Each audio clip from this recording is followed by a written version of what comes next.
Hello friends, आज मैं आपके साथ शेयर कर रही हूँ एकदम मार्केट स्टाइल साबूदाने के पापड़ की रेसिपी। आप इसे साबूदाने की चिप्स भी बोल सकते हैं। आप यकीन नहीं कर पाओगे कि ये पापड़ हमने घर में बनाए हैं। आप देख सकते हैं कि फ्राई करने पर इनका साइज एकदम डबल हो जाता है। फ्रेंड्स, साबूदाना के पापड़ आप रत में भी खा सकते हैं। ये बहुत ज़्यादा लाइट होते हैं और बच्चों से लेकर बड़ों तक सभी को बहुत ज़्यादा पसंद आते हैं। ये बहुत ज़्यादा क्रंची बनते हैं, तो आप इनका क्रंच भी सुन सकते हैं। तो चलिए शुरू करते हैं एकदम मार्केट स्टाइल साबूदाना के पापड़ की रेसिपी। पर सबसे पहले अगर आप मेरे चैनल पे नए हैं तो प्लीज़ मेरे चैनल को सब्सक्राइब करें और रेसिपी पसंद आने पर इसे लाइक भी करें। तो साबूदाना के पापड़ बनाने के लिए सबसे पहले हम यहाँ लेंगे 1 कप साबूदाना।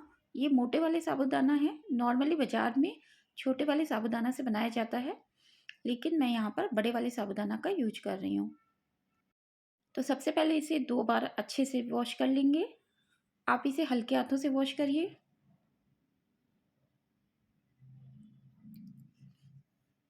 तो मैंने यहाँ इसे 2 बार वॉश कर लिया है। अब हम इसके अंदर इतना पानी डालेंगे कि अच्छे से डिप हो जाए। एक्स्ट्रा वाटर बिल्कुल नहीं डालना है। तो मैं आपको फिंगर से चेक करके दिखाती हूँ कि मैंने कितना पानी एक्स्ट्रा रखा है।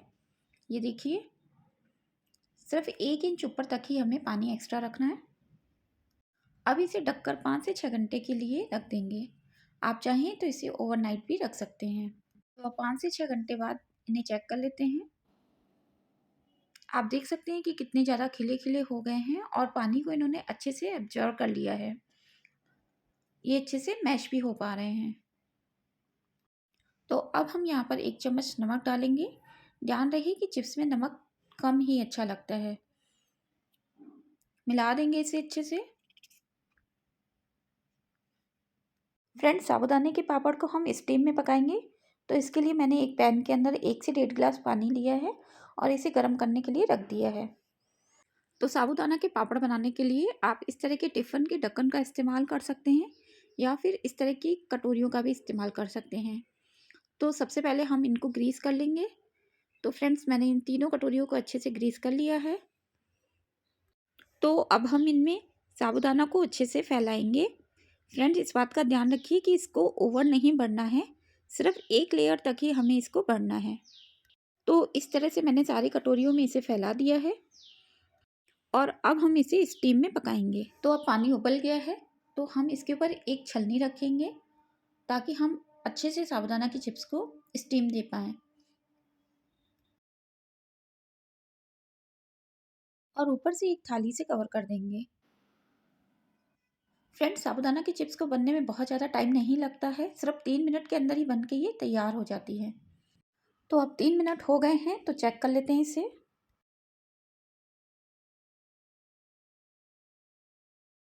तो फ्रेंड्स, आप देख सकते हैं कि ये जो साबूदाना की चिप्स है इसके अंदर हल्की सी शाइन आ गई है और ये अच्छे से पक गए हैं। तो अब इन्हें निकाल देते हैं और थोड़ी देर के लिए ठंडा कर देंगे।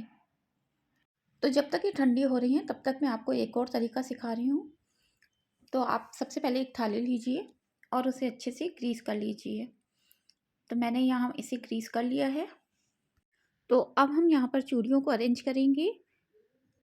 आपको जिस भी साइज़ के पापड़ बनाने हैं आप उस हिसाब से चूड़ी की साइज सेलेक्ट करिए और उसके बाद थोड़ी-थोड़ी सी करके साबूदाना इसके ऊपर डालिए।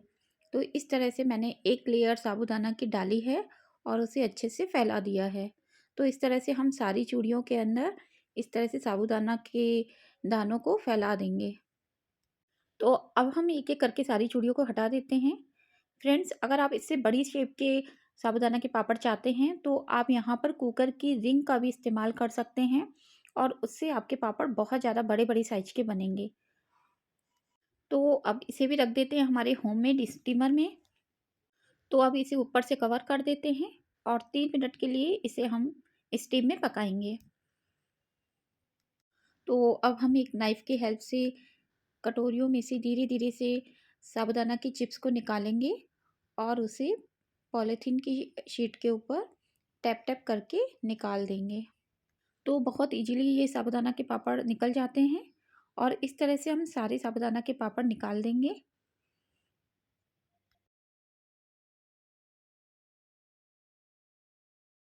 तो अब दूसरे बैच को भी चेक कर लेते हैं और आप देख सकते हैं कि ये साबूदाना की चिप्स भी बहुत अच्छे से बन गई हैं और ये ट्रांसपेरेंट भी हो गई है।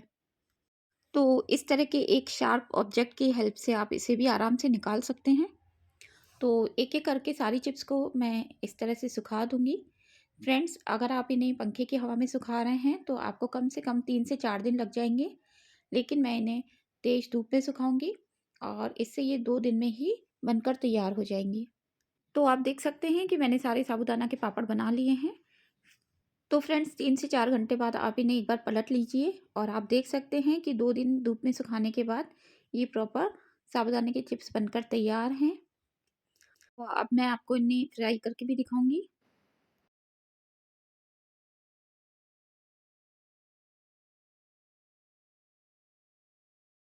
तो फ्रेंड्स, आप देखिए ये अपनी साइज़ से एकदम डबल हो गए हैं और ये बहुत ज़्यादा क्रंची भी हैं।